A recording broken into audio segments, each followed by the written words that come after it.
Hello, it's time for Genesis 1:4 in Hebrew. So see if you can translate this if you have some facility with Hebrew. And so here is my translation. And saw God the light, that good. And God caused to separate between the light and between the darkness. So in the beginning, God created the heavens and the earth, but it was all formless and void and dark and breath of God over the waters. And God said, let's turn on some light around here, and there was light. And so God says, okay, I want the light over here and I want the darkness over here. So he separates between the light and the darkness. So here's a little bit more detail. So, and saw, Vayar, Elohim, and God saw, again, noun, subject comes after the verb. God saw the light. This et is the direct object marker, definite direct object marker. It's not really translated. It just basically says this direct object approaching, so the light, and God saw the light. He saw what? He saw the light. That good, that it was good. And he caused to separate. God caused to separate between the light and between the darkness. Okay, so there's the translation. A little bit of grammar. So this is a converted imperfect. We're going to see lots of converted imperfects. This is a converted imperfect. Although I need to remind myself of what they're saying now. They're not saying converted imperfect as much anymore, I don't think. But the vav patak doubling of a performative. This is imperfect. The imperfect tense adds stuff on the front. And the letter it adds on the front tells you whether it's a he or a she or a they that's doing it in the imperfect tense. And so this yod indicates that it's a he doing it. It's a third masculine singular, pre-formative. So it's formed on the front, pre-formed. And so this is an imperfect because of the yod. And this is an imperfect because of the yod. And the yod also tells us that it's a third masculine singular, a he. So on the front of an imperfect, vav patak and doubling of that pre-formative indicates that you've got a converted imperfect, which basically means that it's a past tense. It's maybe they would prefer to call it a preterite. It is a simple past tense. And he saw. So this is I'm going to go with call or G because it's the basic Grundstamm. It's the basic unchanged stem. So tense is one thing. Tense is either perfect or imperfect, complete or incomplete, or actually this is a different tense. This is preterite. It's a simple past tense, although it looks like an imperfect tense.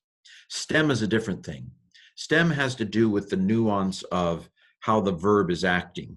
More on that in a second. The G basically means no nuance, the basic thing. So this is and he saw. Third masculine singular because of the yod, imperfect because of the performative. G because nothing's done to it. Converted imperfect because vav patak doubling. It's from ra'ah, and you'll notice that this is called a third hey verb because of the three core consonants. The third one is a hey, and you'll notice what the hey. There's no hey here, and that is typical of third hey verbs in a converted imperfect. The hey gets chopped off by yar. It's a pirate verb. Anyway, so that's ra'ah, to see. And God saw what? He saw the light. That good, that it was good. And then, okay, can you parse this one at all? Pause it, and given what I've said about this, can you parse it? That's great. You're doing great. So vav patak doubling suggests that it's converted imperfect or a preterite, a simple past tense. The yod indicates both that it's a imperfect because it has a performative on it. There are other performatives, but anyway, let's go with where we're at. But it's also a third masculine singular. Now, the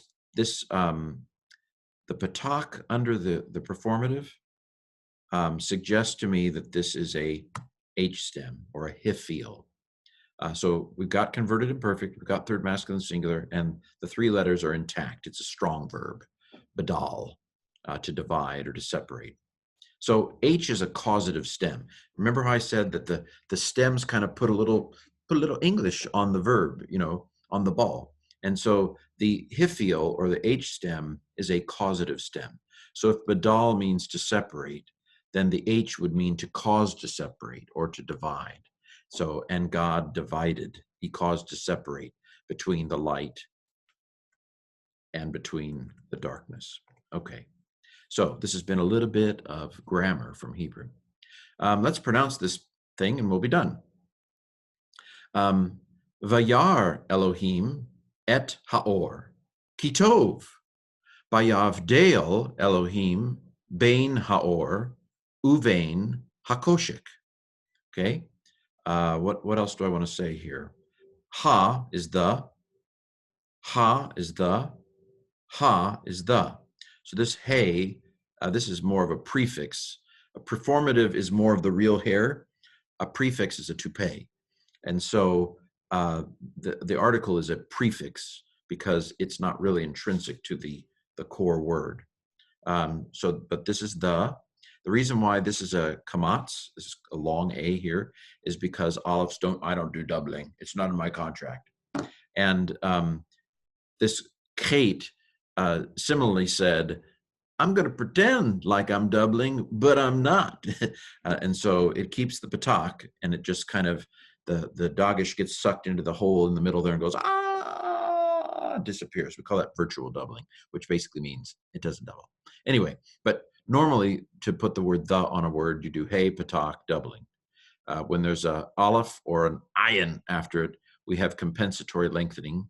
It's like it shot the dagish into the aleph and a ricochet back and ended up as a kamatz. This is virtual doubling with chet and hey. It's virtual doubling. It tries to double, but the dagish falls into infinity. If this doesn't make any sense, don't worry, because we've got a whole lot more of Genesis to go. This has been Genesis 1:4 in Hebrew.